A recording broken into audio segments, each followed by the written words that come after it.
ഈ ചിത്രം നിങ്ങൾ കണ്ടിരുന്നോ? അമേരിക്കയിൽ വാഷിംഗ്ടണിൽ ഒരു കഫേക്ക് മുന്നിൽ പ്രത്യക്ഷപ്പെട്ട ഒരു പ്രതിമയാണ് ഇത്. ഒരു അസാധാരണ സൗഹൃദത്തിന്റെ സാക്ഷ്യമായാണ് അമേരിക്കക്കാർ ഈ പ്രതിമയെ കാണുന്നത്. ഇന്ന് ഈ വീഡിയോയിലൂടെ സംസാരിക്കാൻ പോകുന്നതും ഈ പ്രതിമയുടെ യഥാർത്ഥ ഉടമകളുടെ സൗഹൃദത്തെക്കുറിച്ചാണ്.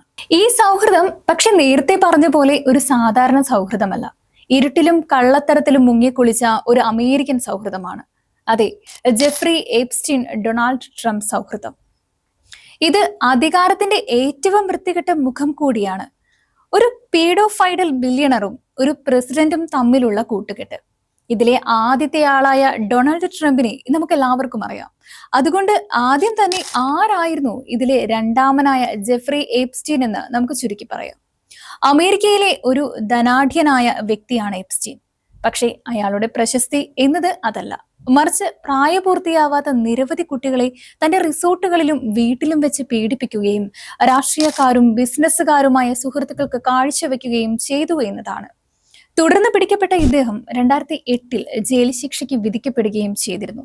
പിന്നീട് 2019 ജയിലിൽ വെച്ച് തൂങ്ങി മരിച്ച നിലയിൽ കണ്ടെത്തുകയായിരുന്നു. വിവാദപരമായ ഒരുപാട് രഹസ്യ ഇടപാടുകളും രേഖകളും ഇമെയിലുകളും അവശേഷിപ്പിച്ചുകൊണ്ടാണ് എപ്സ്റ്റീൻ ഈ ലോകത്തോട് വിട പറഞ്ഞത്. എന്നാൽ ട്രംപ് പ്രസിഡന്റായി ചുമതലയേറ്റ് ആദ്യഘട്ടത്തിൽ അയാളെ ജയിലിൽ വെച്ച് കൊല്ലുകയായിരുന്നു എന്നും പറയപ്പെടുന്നുണ്ട്. എന്താണെങ്കിലും അയാളുമായി ബന്ധമുണ്ടായിരുന്ന എല്ലാവർക്കും അയാൾ ജീവിച്ചിരിക്കുന്നത് ഒരു ഭീഷണി ആയിരുന്നു എന്നതാണ് സത്യം. കഴിഞ്ഞ ആഴ്ച അമേരിക്കൻ കോടതി വിധിയെ തുടർന്ന് ഇപ്പോൾ പുറത്തു വന്നുകൊണ്ടിരിക്കുന്ന എപ്സ്റ്റീനുമായി ബന്ധപ്പെട്ട രേഖകൾ ഒരുപാട് പേരെ ആരോപണ മുന്നിൽ നിർത്തുകയാണ്. അതിൽ പ്രധാനിയാണ് ട്രംപ്. ഇനി ഈ സംഭവത്തിലെ വസ്തുതകളെ പറയാം. അമേരിക്കൻ പ്രസിഡന്റ് ഡൊണാൾഡ് ട്രംപിന് എപ്സ്റ്റീനെ അടുത്തറിയാമായിരുന്നു, അതും വളരെ അടുത്ത്. 1990-കളിൽ ന്യൂയോർക്കിന്റെ ധനിക മാലിന്യ കൂമ്പാരത്തിൽ 20 ഒന്നിച്ച് നൃത്തം ചവിട്ടിയിരുന്ന നാളുകളിലെ വൃത്തികെട്ട കഥകൾ ഓരോന്നോരോന്നായി പുറത്തു വന്നു തുടങ്ങിയിട്ടുണ്ട്. 1992 NBC ചാനലിന്റെ ക്യാമറയ്ക്ക് മുൻപിൽ ട്രംപ് എപ്സ്റ്റീനെ പറ്റി പറഞ്ഞത് ഇങ്ങനെയാണ്: അവൻ യുവതികളെ ഇഷ്ടപ്പെടുന്നത് എനിക്കിഷ്ടപ്പെടുന്നത് പോലെ തന്നെയാണ്. ഇതൊരു തമാശയായിരുന്നു എന്ന് ട്രംപ് ഇപ്പോൾ പറയുന്നുണ്ട്. പക്ഷേ ട്രംപ് എന്താണ് സൂചിപ്പിച്ചതെന്ന് അദ്ദേഹത്തിന് തന്നെ അറിയാമായിരുന്നു എന്നാണ് വിമർശകർ പറയുന്നത്. 2002 ന്യൂയോർക്ക് മാഗസിൻ അഭിമുഖം ഇതോടൊപ്പം ചേർത്ത് വായിക്കേണ്ടതാണ്. അതിൽ ട്രംപ് പറയുന്നു, എനിക്ക് അദ്ദേഹത്തെ 15 വർഷമായി അറിയാം. ഒരു ടെറിഫിക് ഗേ ആണ് ജെഫ്രി. ഇത് പറയുമ്പോൾ എപ്സ്റ്റീന്റെ വീടുകളിൽ 14-15 വയസ്സുകാരെ ലൈംഗിക ചൂഷണത്തിനായി എത്തിക്കുന്ന ഭീകരത നടക്കുന്നുണ്ട് എന്ന് ന്യൂയോർക്കിലെ പലർക്കും അറിയാമായിരുന്നു. എന്നിട്ടും ട്രംപ് ഇതേക്കുറിച്ച് ഒന്നും അറിഞ്ഞിട്ടില്ല എന്നാണ് ഇപ്പോൾ പറയുന്നത്.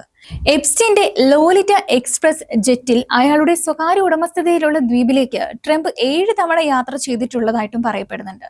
ഫ്ലൈറ്റ് ലോഗുകൾ കള്ളം പറയില്ലല്ലോ. എന്നാൽ ട്രംപ് പറയുന്നു, ഞാൻ ഒരിക്കലും ആ ദ്വീപിൽ പോയിട്ടില്ല എന്ന്. ഇനി ട്രംപ് പറയുന്നത് ശരിവെച്ചാൽ തന്നെ ദ്വീപിലേക്ക് പോകാതെ ന്യൂയോർക്കിലും പാം ബീച്ചിലും നിരവധി പാർട്ടികൾ ഉണ്ടായിരുന്നുവെന്നത് നിഷേധിക്കാനാവാത്തതാണ്. 2025 നവംബറിൽ പുറത്തു വന്ന ഇമെയിലുകളിൽ എപ്സ്റ്റീൻ തന്നെ എഴുതുന്നു, ട്രംപ് എന്റെ വീട്ടിൽ മണിക്കൂറുകളോളം ഇരുന്നു. ഗേൾസിനെ കുറിച്ച് നന്നായി അറിയാമെന്ന്.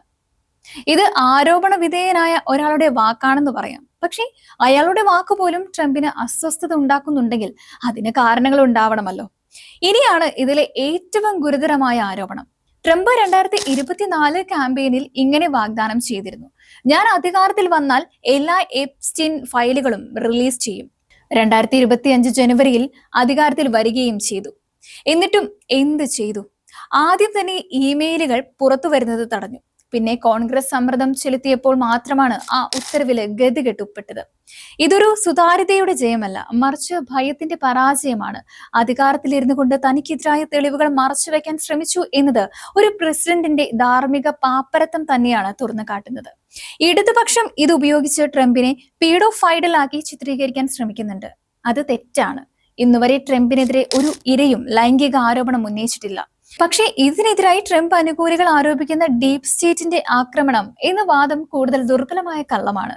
ക്ലിന്റനും 26 തവണ ജെറ്റിൽ പറന്നു എന്ന് പറഞ്ഞ് ട്രംപിന്റെ കുറ്റം മായ്ക്കാൻ ശ്രമിക്കുന്നുണ്ട് ഇവർ. അങ്ങനെയെങ്കിൽ ഇരുവരും കുറ്റക്കാര് എന്ന നിലപാടാണ് എടുക്കേണ്ടത്. എലീറ്റ് വർഗം മുഴുവൻ ചേർന്ന് ഒരു പീഡോഫൈഡൽ നെറ്റ്വർക്കിനെ ഇത്രയും കാലം സംരക്ഷിച്ചു എന്നതാണ് സത്യം. ട്രംപ് മാത്രമല്ല, ക്ലിന്റനും പ്രിൻസ് ആൻഡ്രൂവും ബിൽ ഗേറ്റ്സും ഹാർവേർഡ് പ്രൊഫസർമാരും ഈ വിവാദത്തിൽ ആരോപണ വിധേയരായ എല്ലാവരും ഒരേ വിമർശനത്തിന് അർഹർ തന്നെയാണ്. ഇന്ന് നമ്മൾ കാണുന്നത് ഒരു ഭീകരമായ ധാർമ്മിക അധപതനമാണ്. ഒരു പ്രസിഡന്റ് തന്റെ പഴയ സുഹൃത്തിന്റെ പീഡന ശൃംഖലയെക്കുറിച്ച് എന്തെങ്കിലും അറിഞ്ഞിരുന്നെങ്കിൽ, കുറഞ്ഞത് സംശയിച്ചിരുന്നുവെങ്കിൽ പോലും, അയാൾ ഇന്ന് വൈറ്റ് ഹൗസിൽ ഇരിക്കുന്നത് അമേരിക്കൻ ജനാധിപത്യത്തിന്റെ ഏറ്റവും വലിയ അപമാനമാണ്. ഈ രാജ്യത്തെ ഏറ്റവും ശക്തനായ മനുഷ്യൻ ഒരു പീഡോഫൈലിനെ ടെറിഫിക് ഗേ എന്ന് അഭിനന്ദിച്ചത് മറക്കരുത്. അത് മറക്കുന്ന ഓരോ നിമിഷവും നമ്മൾ ഇരകളെ വീണ്ടും ബലിയാടാക്കുകയാണ്. ഇതിന്റെ ഏറ്റവും അവസാനത്തെ പ്രതിഷേധമാണ് ആദ്യം കണ്ട ആ പ്രതിമ. ഒരു കുറ്റവാളിയോടൊത്ത്, അതും ഇത്തരം ഗുരുതരമായ ട്രാക്ക് റെക്കോർഡുള്ള കുറ്റവാളിയോടൊത്തുള്ള സൗഹൃദം അല്ലാതെ തന്നെ നില പരിങ്ങലിലായ ട്രംപിനെ കൂടുതൽ വെട്ടിലാക്കുമോ എന്ന് നമുക്ക് കണ്ടറിയാം.